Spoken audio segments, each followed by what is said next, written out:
ലോകത്തിലെ ഏറ്റവും വലിയ ഭരണഘടനാ സംവിധാനം നിലവിൽ വന്നത് മുഹമ്മദ് മുസ്തഫ സല്ലല്ലാഹു അലൈഹി വസല്ലമയുടെ കാലത്താണ്. 1400 വർഷങ്ങൾക്ക് മുമ്പ് ഇസ്ലാം മതം പൂർത്തീകരണത്തോടെ നിലവിൽ വന്ന ശരീഅത്ത് നിയമങ്ങൾ അനുസരിച്ച് ലോകത്തിലെ ഏറ്റവും വലിയ മികച്ച ഭരണ സംവിധാനം നിലവിൽ വന്നത് എന്നത് എത്ര ഇസ്ലാം മതവിശ്വാസികൾക്കറിയാം.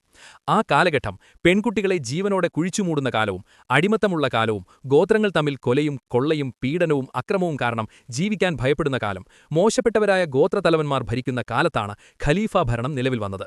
കറുത്തവൻ വെളുത്തവനെന്നോ വിവേചനമില്ലാതെ, താഴ്ന്ന ജാതി ഉയർന്ന ജാതിയെന്നോ ഇല്ലാതെ, പണക്കാരൻ ദരിദ്രനെന്നോ വിവേചനമില്ലാതെ, രാജാവിനെ പോലെയോ ഗോത്രതലവനെ പോലെയോ നേതാവിനെ പോലെയോ പണ്ഡിതനെ പോലെയോ ജീവിക്കാതെ ഒരു സാധാരണ മനുഷ്യനെ പോലെ ജീവിച്ച് ഇസ്ലാമിനെ ജീവിതത്തിലൂടെ പകർത്താൻ കാണിച്ചു തന്ന മുഹമ്മദ് മുസ്തഫ സല്ലല്ലാഹു അലൈഹി വസല്ലമയാണ് ഞങ്ങളുടെ മാതൃകയാവേണ്ടത്. ഭരണകാലത്ത് ആ നാട്ടിൽ യൂതന്മാരും ക്രിസ്ത്യാനികളും മറ്റു ചില വിഭാഗക്കാരുമുണ്ടായിരുന്നു. എല്ലാവർക്കും ഒരുപോലെ നിഷ്പക്ഷമായിരുന്നു ഭരണം. ജനങ്ങൾ ഒരറിവും വിജ്ഞാനവും കഴിവും സത്യസന്ധതയും ദീർഘവീക്ഷണവും പാണ്ഡിത്യവുമുള്ള ഖലീഫയെ തിരഞ്ഞെടുക്കും. ആ ഖലീഫയുടെ കീഴിൽ ഓരോ വലിയ പ്രദേശത്തും ഓരോ ഗവർണർമാരായി ജനങ്ങളിൽ നിന്ന് ഓരോ സാധാരണക്കാരിൽ നിന്ന് ഓരോ സാധാരണക്കാരനായ ഗവർണറായി ജനങ്ങൾ തിരഞ്ഞെടുക്കുന്നു. ഗവർണറുടെ കീഴിൽ ആ പ്രദേശത്തിലെ ഓരോ ഭാഗത്തും സാധാരണക്കാരിൽ നിന്നും ഓരോ സാധാരണക്കാരായ ഗവർണറുടെ അനുയായികൾ. ഇവരെ നിരീക്ഷിക്കാൻ ഖലീഫയുടെ കുറച്ച് സാധാരണക്കാർ സൈന്യത്തെയോ ഭടന്മാരെയോ നിയോഗിക്കും. ജനങ്ങളുടെ നന്മയ്ക്കും വികസനത്തിനും ശാന്തിക്കും സമാധാനത്തിനും വിദ്യാഭ്യാസം, ദാരിദ്ര്യനിർമ്മാർജ്ജനം, തൊഴിൽ തുടങ്ങിയവ ജാതി മത വ്യത്യാസമില്ലാതെ ഭരിക്കുന്ന രീതിയാണ് ഇസ്ലാമിക ഖലീഫ ഭരണം. എന്താണ് ജനാധിപത്യം എന്ന് നോക്കാം. ഒരു വാർഡ്, അതിലെ ജനങ്ങൾ അവിടെയുള്ള ജനങ്ങളിൽ നിന്ന് അറിവും വിജ്ഞാനവും കഴിവും സത്യസന്ധതയും ദീർഘവീക്ഷണവുമുള്ള ഒരു വാർഡ് മെമ്പറെ വോട്ടവകാശത്തിലൂടെ വോട്ട് ചെയ്ത് തിരഞ്ഞെടുക്കുന്ന രീതിയായിരുന്നു ഗാന്ധിജി കണ്ട ഇന്ത്യ. അങ്ങനെ തിരഞ്ഞെടുക്കപ്പെട്ട വാർഡ് മെമ്പർ നിഷ്പക്ഷം, ജാതി മത വർഗ്ഗ വിവേചനമില്ലാതെ ജനങ്ങളുടെയും ആ നാടിന്റെയും നന്മയ്ക്കും വികസനത്തിനും വേണ്ടി പ്രവർത്തിക്കുന്ന രീതിയായിരുന്നു ജനാധിപത്യം.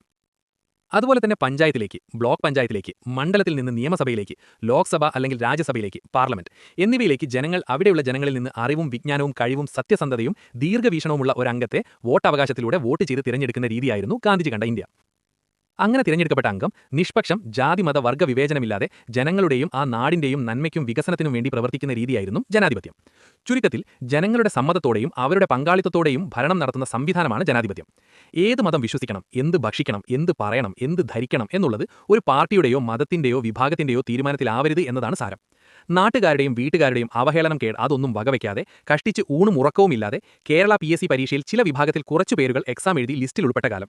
അപ്പോൾ ചില സർക്കാർ ഉദ്യോഗസ്ഥർക്ക് റിട്ടയർമെന്റ് ചെയ്യാൻ പ്രായം 55-56 നിന്നും 60ലേക്കാക്കി കാത്തിരിക്കുന്ന ജനതയുടെ ഭാവിയെ ഇല്ലാതാവുന്ന വിധം ഒരു സർക്കാർ ചെയ്തു വെച്ചിരിക്കുന്നു.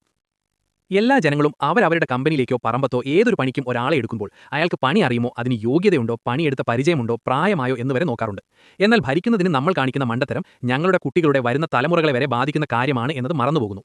റോഡ് നിർമ്മിക്കുമ്പോൾ അതിൽ നിന്ന് ഇലക്ഷന് ചിലവാക്കിയത് തിരിച്ചു പിടിക്കുവാൻ വേണ്ടിയും അടുത്ത ഇലക്ഷനുള്ള പണം കണ്ടെത്തുന്നതിനും വേണ്ടിയും ഹോസ്പിറ്റൽ ബിൽഡിംഗ്, സ്കൂൾ ബിൽഡിംഗ് എന്ന് പറയേണ്ട എല്ലാ സർക്കാർ വർക്കുകളിലും 1% തൊട്ട് 99% വരെ വാങ്ങിക്കാതെ നല്ല റോഡും എല്ലാ വിഭാഗക്കാർക്കും ഒരുപോലെയുള്ള സ്കൂളും ഹോസ്പിറ്റലും സ്വയം തൊഴിലുമാണ് വേണ്ടത്. അല്ലാതെ നിങ്ങൾ തരുന്ന 1000 രൂപയോ 3000 രൂപയോ ഫ്രീ ആയുള്ള യാത്രയോ അല്ല വേണ്ടത്. ഒരു കാലത്ത് ജന്മികൾക്ക് അടിയറവ് പറഞ്ഞതുപോലെ നിങ്ങൾ മുതലാളിമാർക്ക് അടിയറവ് പറയാതെ ആ നാട്ടിലെ ഓരോ സാധാരണക്കാരന്റെ വീട്ടിലും വികസനവും ക്ഷേമവും എത്തണം. എന്നാൽ മാത്രമാണ് വികസനം എന്ന വാക്കിന് പൂർണ്ണ രൂപമാവുന്നത് എന്നത് ഓർമ്മപ്പെടുത്തുന്നു.